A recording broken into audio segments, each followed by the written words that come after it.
Iniciamos la segunda lección sobre los ferrocarriles de Cataluña. En la primera lección hemos visto cómo nació el primer ferrocarril de España, de la península, el de Mataró, y cómo se van expandiendo desde Barcelona pequeños ferrocarriles, todos ellos promovidos por empresarios locales, que ese era su gran prestigio, su gran virtud respecto a otros ferrocarriles españoles que estaban financiados por grandes empresas de los Pereire francesas, los Rothschild. Este plano ya lo vimos en la lección 1, lo llamaba Asombrosa Cataluña.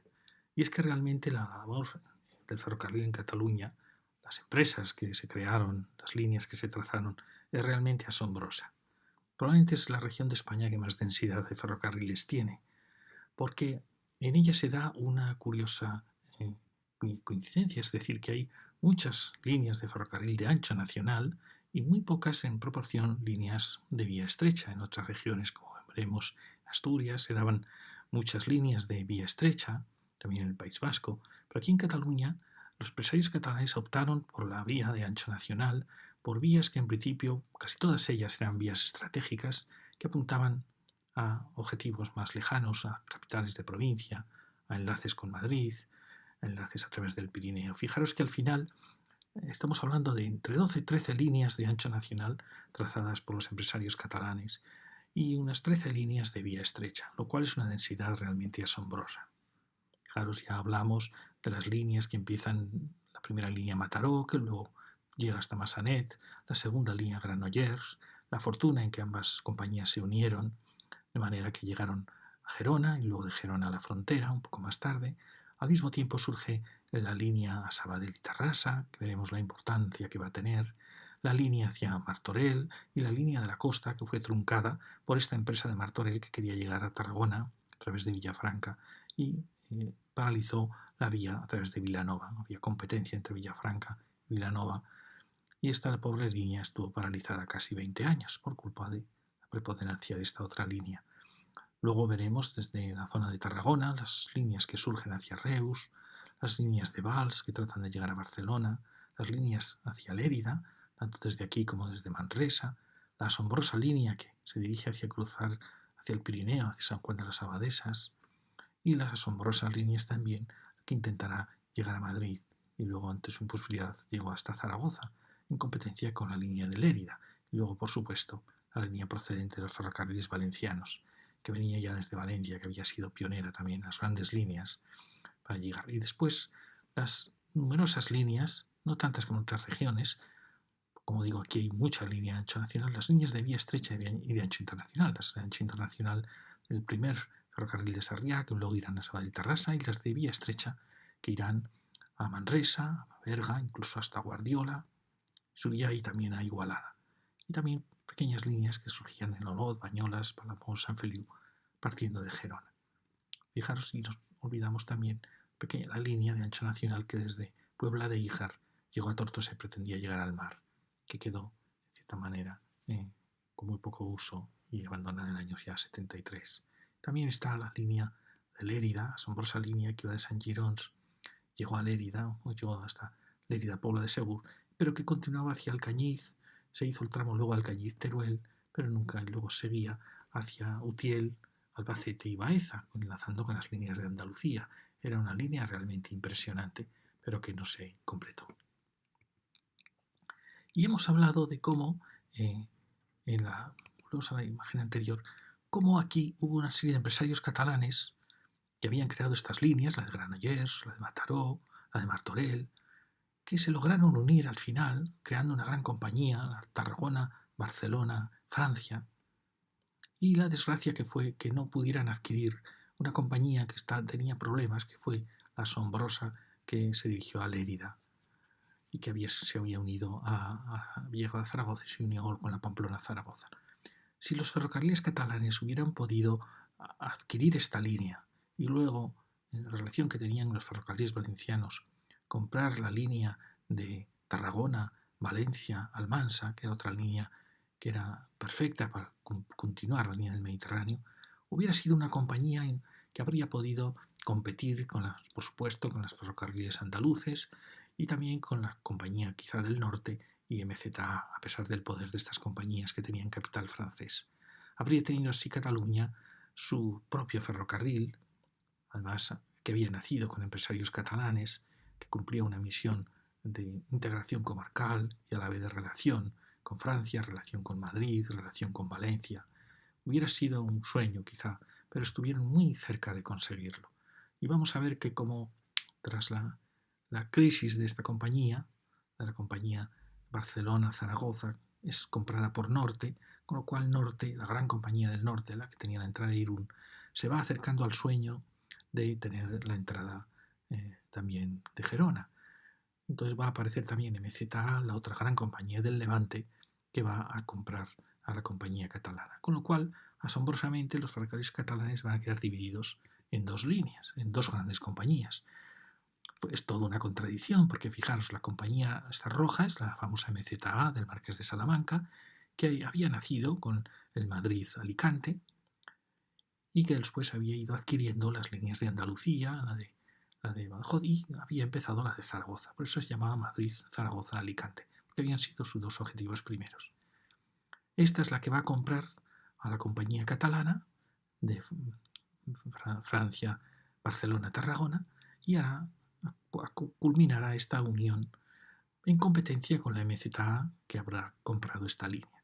Y asombrosamente, cuando esta conexión hubiera sido perfecta para MZA, pues resulta que es vendida a Norte, de manera que las líneas catalanas quedan divididas entre dos grandes compañías, un poco en competencia un tanto absurda.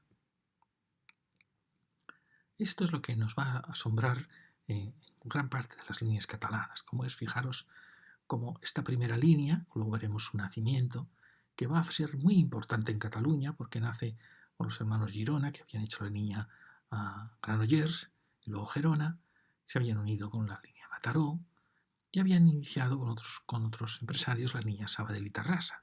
Esta va a provocar luego la llegada a Manresa y prácticamente, no sé si queriéndolo o no, es un tema muy discutido, luego hablaremos de él, es la línea que va a ir a Lérida y por tanto luego a Zaragoza.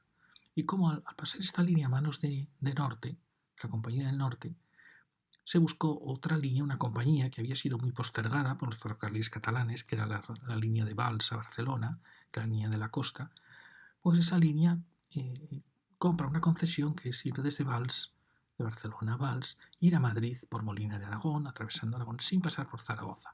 Era una línea directa a Madrid que iba a hacer mucho daño tanto a MZA como a Norte, a las dos compañías que operaban ya sobre Cataluña.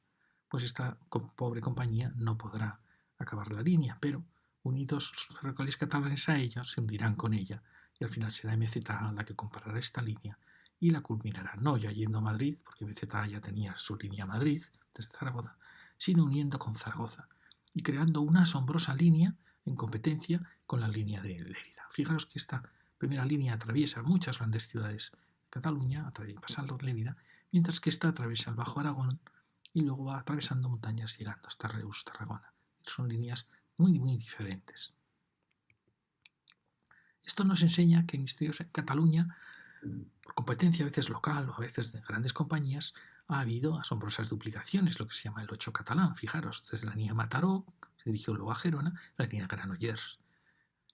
Dos líneas para llegar al mismo objetivo. Por fortuna se unieron en una compañía que luego dará origen a los ferrocarriles catalanes. Pero fijaros que lo mismo pasó hacia el sur, hacia Tarragona, está la línea de Martorell y la línea de la costa. Estos hicieron la competencia a esta línea e impidieron que se prosiguiera hasta que ya logró llegar a Valls y luego fue la línea que apuntó hacia Madrid-Zaragoza. Es decir, que fijaros que hay unas duplicaciones, pero es que estas pequeñas duplicaciones a escala, por así decir, de local, se producen también en la asombrosa línea Lérida, duplicada en la línea de Zaragoza por Reus, Barcelona. Es decir, que hay como siempre una duplicación, un doble esfuerzo, que probablemente si hubiera estado mejor coordinado, pues habrían sido líneas más poderosas, líneas de doble línea, electrificadas, frente a tener líneas en competencia que tenían el mismo origen, el mismo destino.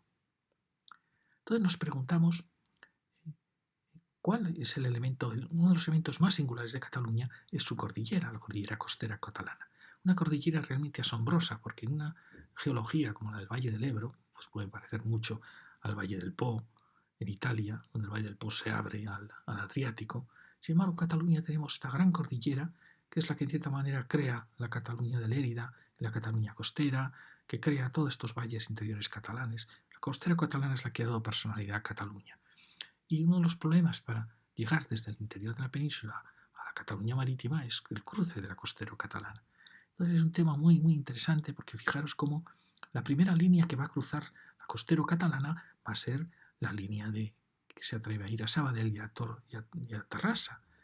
No sabemos si esta línea, cuando nace, que une grandes ciudades ya empresariales de Cataluña, tenía la intención de haber continuado hacia Manresa o no. Porque luego veremos lo complicado que fue bajar al Llobregat, seguir sus desfiladeros, subir el Vila de Cabals, llegar hasta Manresa, para luego, desde aquí, ascender hasta Sanguín a una gran altitud, para luego ya entrar ya al valle, a la Lérida, al valle del Segre, a Lérida.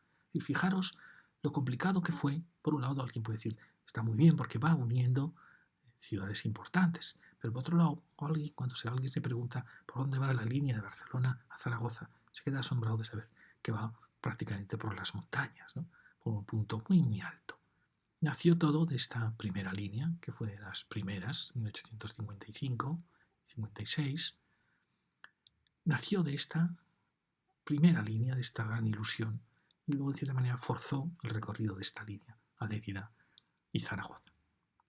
Lo siguiente, otro punto en que se atravesó la cordillera es esta asombrosa línea, que es la que va a ir desde Barcelona a Vic y a San Juan de las Abadesas, a Ripoll y San Juan de las Abadesas. Esta es realmente una línea asombrosa, porque es una línea que en otra comarca se habría planteado de vía estrecha, dado la dificultad, pero aquí se planteó con ancho nacional, por lo cual es una vía operativa internacional.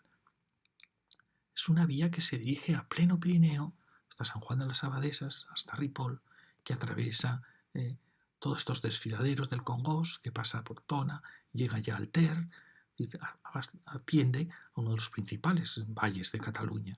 Y luego se atreve a llegar al Pirineo y a atravesarlo, lo veremos en la Sierra del Cadí, en el encuentro con el Pirineo, para llegar al Valle del Segre, al Alto Segre, y ahí volver a atravesar el Pirineo, Puigcerdá, y llegar a Francia en una línea que va a Toulouse. Es una línea realmente asombrosa, que fue una línea internacional y que quizá tenga en el futuro un gran futuro como línea internacional. Es la segunda que va a atravesar la cordillera costera catalana. Después vamos a tener esta otra línea, que también es una línea muy, muy curiosa, es una línea que Tarragona se dirigió hacia Reus, hacia Valls, para llegar hasta Lérida, y que atraviesa también la costera catalana, en un punto quizá más fácil, el Alto de Vimbodí, la Riba, donde ya pasa la divisoria y pasa hasta Lérida. Pero es curioso que es una línea muy local, Tarragona-Lérida, que fue muy, muy atrevida y que marcó el camino para las futuras grandes líneas, como va a ser el AVE. De cierta manera, demostró, luego vamos a ver, que este era el punto más fácil para cruzar la costera catalana. Después vamos a tener la apasionante línea que hemos dicho que incorporaron los ferrocarriles de Valls, que querían llegar a Madrid directamente desde Barcelona por Valls, por Falset, por Caspe, de ahí ir hacia Molina de Aragón, llegar a Madrid sin pasar por Zaragoza ni Lérida, y que fue una línea que fracasó en su intento de llegar a Madrid, pero que MZA la completó para hacer la competencia a Norte, que había comprado esta línea a los catalanes, y tener una línea a Zaragoza, ya que MZA llegaba a Madrid-Zaragoza, y es la asombrosa línea que va por el Bajo Ebro. Luego, aquí no la he dibujado, pero habría una quinta línea, realmente, que sería la línea que se iba de Puebla de Híjar hasta Tortosa. Una línea que realmente es asombrosa porque pasa por la sierra de Pandols, atraviesa, llega hasta el Ebro, sigue el Ebro y llega enfrente a Tortosa, donde se unía con la línea de Tortosa a Valencia. Y que es una línea que realmente estuvo en funcionamiento. Forma parte de la batalla del Ebro, un papel porque sus túneles sirvieron para el refugio ante los bombardeos. Entonces es una línea muy importante, pero que no llegó a tener entidad. Y fijaros cómo esto es muy interesante, es precioso cómo se cruza la cordillera. Y también fijaros la densidad, que es un caso asombroso en España. Yo creo que es el punto de España con más densidad de líneas ferroviarias, superior a las que se dan a veces en el País Vasco, que se dan puntos de desfiladero con muchas líneas, pero que suelen ser de vía estrecha, también en Asturias. Pero aquí se da mucha más concentración, fijaros, porque de Barcelona va a salir la línea Granollers en 1854, una línea tempranísima. Pero es que después va a salir la línea que va a San Juan de las Abadesas, 1863, que me he preguntado muchas veces si ella aprovechó la línea Granollers o tuvo una línea paralela. Pero es que después va a surgir la línea a Sabadell, Tarrasa, que en principio estaba fomentada también por los hermanos Girona, por lo cual aprovechó probablemente la misma línea. Esto es una de las grandes dudas que tengo, porque si no estaríamos hablando ya de 3 líneas ferroviarias juntas, la de Granollers, la de San Juan de las Abadesas y la de Sabadell. ¿Hasta qué punto esas líneas luego se separaron? Porque fijaros que ahora están separadas. La línea de Sabadell entró a otras estaciones diferentes. Cuando Norte compró esta línea, claro, no podía aprovechar la línea de la competencia, ¿no?, de los ferrocarriles catalanes. Y aparte tenía estaciones distintas. La estación de Aragón era muy distinta de la estación del norte, o la estación de Mataró, que luego se juntó con la del norte, daría origen a la estación de Francia. Y que fijaros, aquí hay una, al lado del Besós, al lado de Moncada, hay tal concentración de líneas a la cual se ha unido ahora el AVE, es decir, el punto donde pasan 4 líneas de los ferrocarriles de ancho nacional. Entonces, si nos fijamos en lo que hemos dicho antes, de cómo se logró pasar de Barcelona, atravesar la costera catalana y llegar al gran objetivo que era llegar a Lérida, para luego llegar a Zaragoza, apuntando, por supuesto, hacia Madrid. Es el gran ferrocarril catalán, quizá una de las obras más importantes en recorrido, en distancia. Entonces, fijaros que el proyecto nace en Sabadell, Tarrasa, luego lo veremos otra vez. Hemos dicho que desciende hacia Manresa y luego va a subir hasta Sanguín, donde sube a 738 metros de altitud. Es decir, para ir de Barcelona a Lérida, el ferrocarril ha hecho un recorrido laberíntico, realmente asombroso. A mí siempre me asombró que el ferrocarril a Zaragoza se metiera hacia Sabadell, Tarrasa, se metiera hacia la cordillera, que se pasara por Manresa. Siempre me quedé asombrado, que pasara por Cervera, por un punto tan alto, se hubiera ido tan al norte para llegar a Lérida. Pues bueno, ese es el famoso ferrocarril que llegará a Lérida en 1860, es una fecha tempranísima. Recordar que Valencia llegó en 1859, es de los primeros, Alicante en el 58, y se llegó ya a Córdoba en el 65. Córdoba y Sevilla habían tenido ya un ferrocarril en el 59, pero es un ferrocarril muy, muy avanzado, porque de Lérida va a llegar a Zaragoza en el 61, cuando MZA, la poderosa MZA, llegó desde Madrid a Zaragoza en el 63, es decir, que Lérida los catalanes fueron muy avanzados y además se unieron a una compañía que era la de Pamplona-Zaragoza, con la intención de seguir desde Pamplona y cruzar el Pirineo a Francia. Es decir, que una línea catalana habría ido de Francia a Francia, copando las entradas, 2 entradas a la península. Pero esta línea era una línea muy costosa. Esa unión con el ferrocarril de Pamplona-Zaragoza yo creo no fue una buena idea. Al final es una línea que entra en suspensión de pagos y la pena es que no la comprasen los ferrocarriles catalanes de Tarragona, Barcelona, Francia, que controlaban ya, por así decir, toda la costa, con el ferrocarril de Martorell, con el ferrocarril de Granollers, con el de Mataró, el de Gerona. Al no comprarla y comprarla al norte, pues se plantearía, como hemos visto, la segunda línea a Zaragoza por el Ebro.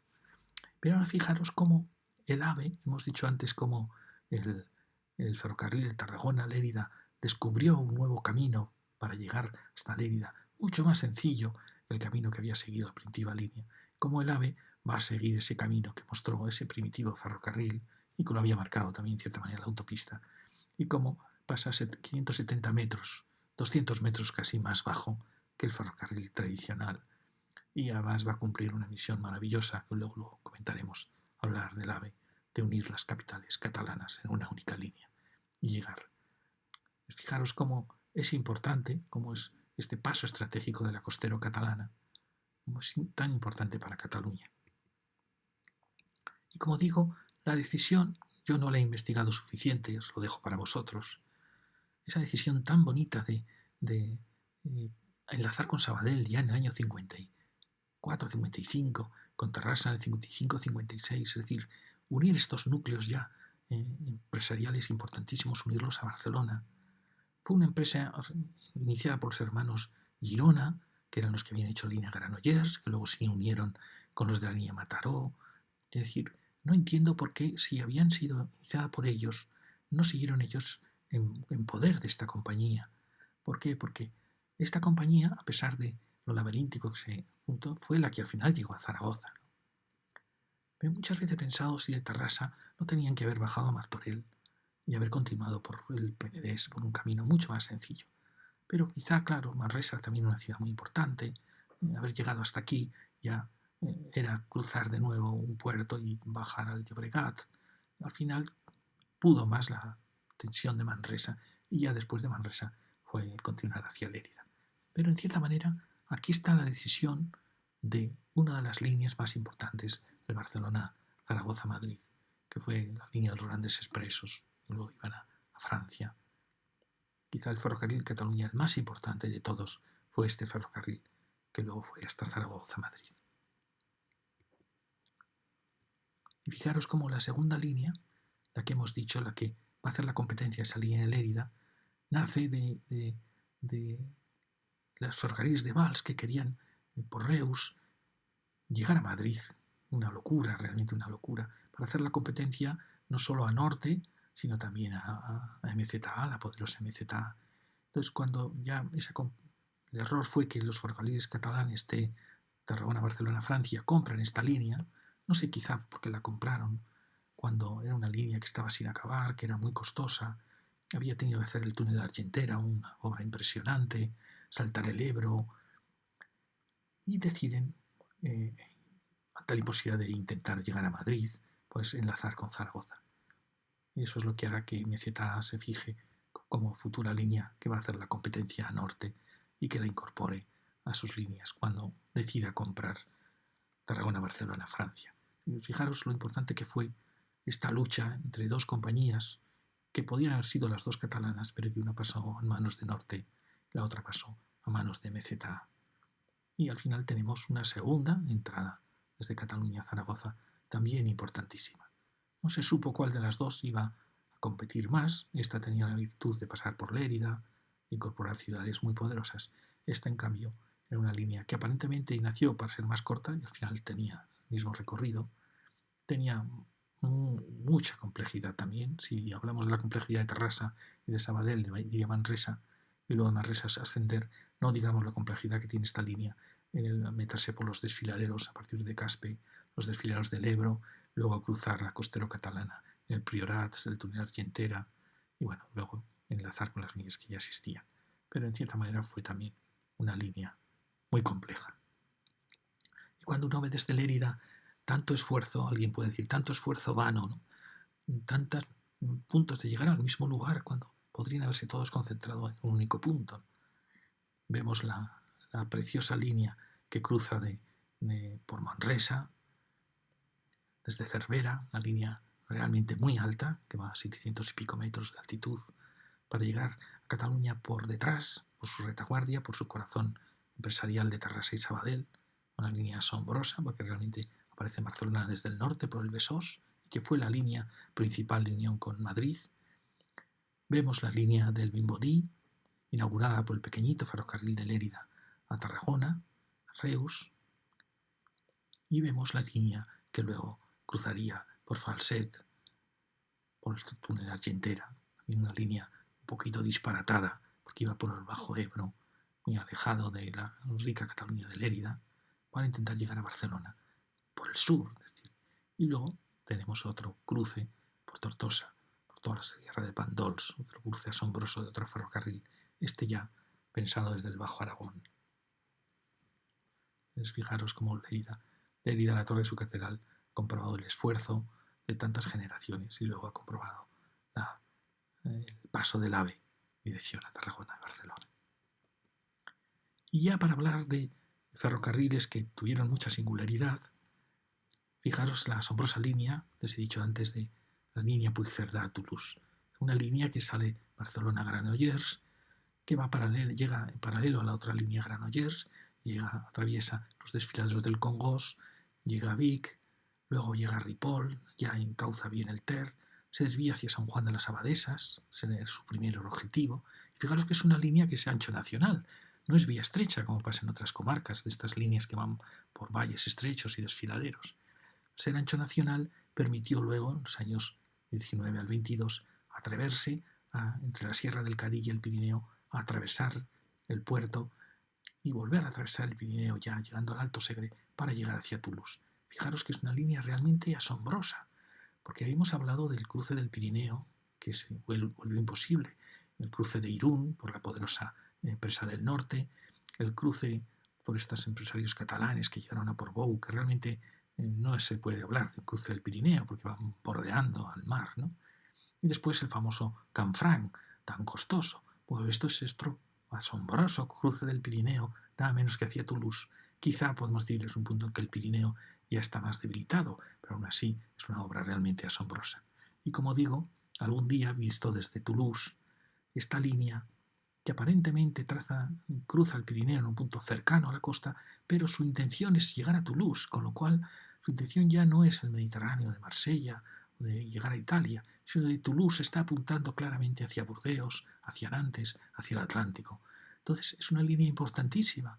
Pienso que en un futuro va a ser una línea, hablando de una generación posterior, una línea importantísima porque es una diagonal de Francia que Francia nunca la ha querido fomentar, que es las zonas, las conexiones de Toulouse.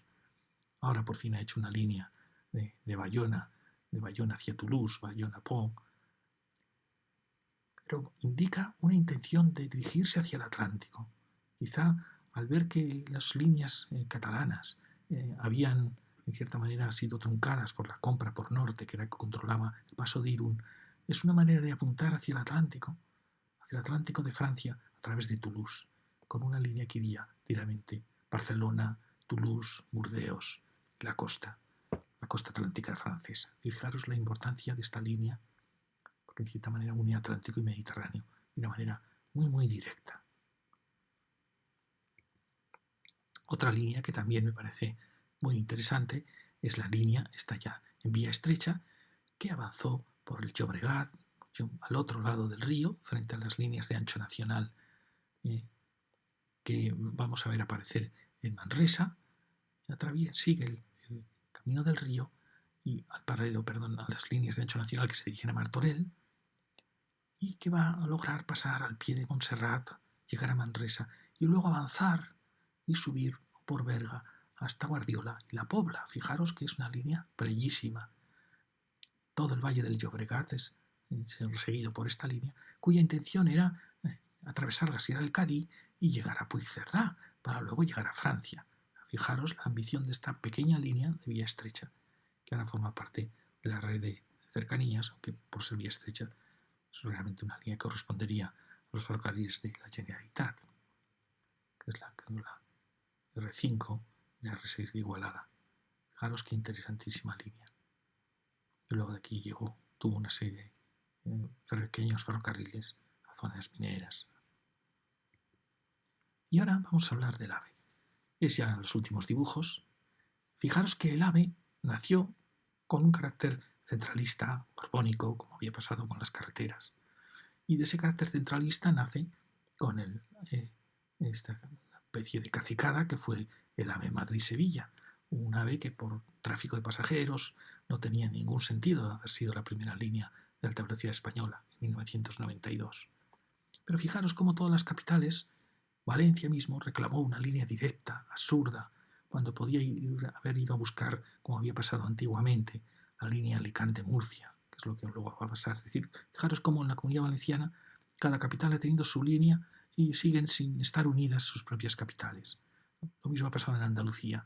La línea de Sevilla, luego fue la línea de Málaga, olvidando toda la Andalucía oriental, olvidándose de Cádiz. Y en cierta manera algo muy parecido ha pasado en las líneas a Galicia. Fijaros, esta línea a Galicia pues no pasa más que por Medina del Campo, no pasa ni siquiera por Valladolid ni por Salamanca. Al final son líneas radiales que desprecian el territorio que atraviesan. Entonces, en Cataluña podía haber pasado lo mismo, pero hubo un planteamiento muy, muy bueno, que fue quizá por la facilidad con que se podía de Lérida ir a Tarragona, aparte que Tarragona es un destino turístico importantísimo.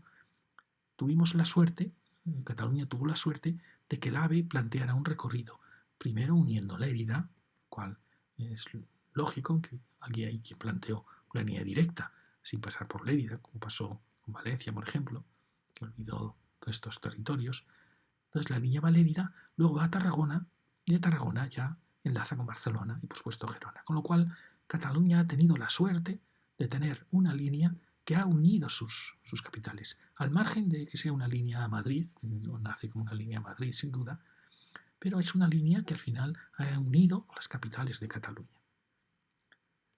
En cierta manera ha servido también para crear ese inicio de corredor mediterráneo que ahora tanto está reclamando Valencia, y yo pienso porque cuando Valencia hizo su línea no hizo lo que tenía que haber hecho, que era haberse unido con la sencillísima línea Alicante, siguiendo la tradición de la línea original. Y así hubiéramos tenido ya un Valencia-Alicante, luego un Valencia-Alicante-Murcia, y luego habría sido un Murcia-Almería, es decir, habríamos tenido hecho una enorme parte del corredor mediterráneo, pero no, Valencia olvidó todo eso y quiso una línea directa a Madrid, luego a Alicante. En cambio, en Cataluña hemos tenido la suerte de que esta línea esté muy bien planteada, porque une todas las capitales catalanas y sirve además como inicio del corredor mediterráneo. Y luego nos queda la asignatura pendiente, que es, como he dicho, como Valencia actuó tan mal, que quiso tener su propia línea, ridícula, pasando por Cuenca, en vez de haber pensado en una línea que hubiera servido para unir Valencia y Alicante, con Murcia, para ir uniendo el Mediterráneo. Y por supuesto sí, llegar a Madrid, pero por un camino muy, muy correcto, pasando por Almansa, Albacete, es decir, lo que había hecho la línea antigua de MZA, que era una línea muy inteligente. Pues en vez de eso, se metió en la terrible línea hacia Cuenca y se quedó sin un corredor mediterráneo. Y lo que es asombroso es que las políticas de los gobiernos españoles no hayan planteado, además de estas líneas radiales, no hayan planteado de una vez la necesidad de una línea, de un trazado AVE en ancho internacional que una de una vez Valencia con Barcelona. Además, se han hecho múltiples pruebas, se han hecho vías mixtas, se ha hablado de una segunda línea, vía mixta. Al final, la vía mixta, que es ancho nacional e internacional, pues sí, puede quizás servir para algunos trenes, pero al final los AVEs llevan otra tensión, los AVEs de mercancías llevan unos serie de pesos que los AVEs de viajeros a veces no pueden mantener. Es decir, hay mucha complejidad en todo este tema para decir que una vía mixta va a poder cumplir todas estas solicitaciones. Yo creo que al final está claro que va a haber que hacer una línea de ancho internacional AVE que llegue hasta Valencia. Si es para pasajeros, perfecto. Si sirve para pasajeros y mercancías, pues mejor aún. Y luego habrá que lograr que la vía de ancho nacional pueda ser para mercancías nacionales, quizá con una vía mixta, y pensar en una línea que al final sea una línea de cercanías, que sea la que una las grandes capitales de la costa. Como en muchos casos se va a duplicar la línea por las variantes que ya se han hecho, pues al final esto puede ser un metro local que va uniendo capitales, una línea de ancho nacional en vía mixta también, teniendo los dos anchos, y por supuesto una vía AVE que conecte todo el Mediterráneo español, pensando en el turismo y pensando a lo mejor también en mercancías, que creo que el tráfico va a ser tal que mercancías por la línea de AVE va a estar bastante complicado. Y aquí, como hemos dicho, ya acabamos, es el plano que había usado antes, para mostraros que cuando el AVE había tomado la decisión de Tarragona, decisión perfecta, además pasa al lado del aeropuerto, fijaros que se planteó desde la Generalitat, con muy buen sentido, que el AVE, que venía desde el sur, pasara por el aeropuerto de Barcelona. Cosa más lógica. Pues no.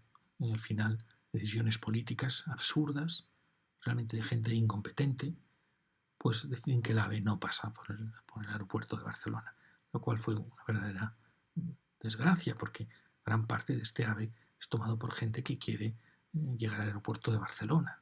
Es tal ceguera política, ceguera incluso técnica, para decir, si es que el AVE estaba entrando realmente por el Llobregat y haberse desviado y haber tenido una parada en el aeropuerto era algo, bueno, creo que fue el PP que gobernaba entonces el que no quiso resolver esta situación y ahora, pues por supuesto, claro, hay que hacer una parada del AVE. Lo mismo les pasó en Madrid. La ceguera de pensar que el AVE a Madrid, la ceguera de que no parara en Barajas, llevarlo por otro punto, no quiero ni comentarlas por qué se hizo así, pues también otra ceguera política, no solo política, técnica, una incompetencia total. Pero luego se tomó otra decisión y con eso quiero acabar. Y es que también en Barcelona pues, se decía que la estación AVE tenía que haber sido la estación de Francia. Una estación impresionante, como pocas estaciones hay así en Europa, una estación maravillosa, con capacidad para los AVE, con posibilidad de llegar hasta ella. Pues no, se decidió que no, que no se iba a aprovechar. Eso hubiera regenerado todo el casco viejo, hubiera dado vida a toda la zona del puerto, hubiera llegado uno ante el mar, en una ciudad marítima. Pues no, se optó por continuar la tradición de la estación de Sants, de la entrada subterránea. Se tomó la decisión de pasar, con los gravísimos problemas que eso llevó, pasar al lado de la Sagrada Familia. Son todo incompetencias. Decidir que entre por Sants, que luego pase al pie de la Sagrada Familia, y que llegue al final a la estación de la Sagrera, como siempre dada a un arquitecto extranjero, donde va a hacer una estación realmente sin ningún interés, una estación subterránea, sin ningún tipo de valor, pues Cataluña no está teniendo suerte. No está teniendo suerte en las estaciones. Ni Sants tenía la categoría de una estación de Barcelona, ni tampoco la Sagrera la va a tener, cuando Barcelona tenía una estación maravillosa, que hubiera sido una estación de AVE impresionante, que era la estación de Francia. Pues ahora no, ahora la gente que llega a Cataluña llegará a un subterráneo, a varios pisos bajo tierra, cuando podía haber llegado ante la visión de la casco de Cataluña y la visión del mar, en la estación de Francia. Y muchas gracias.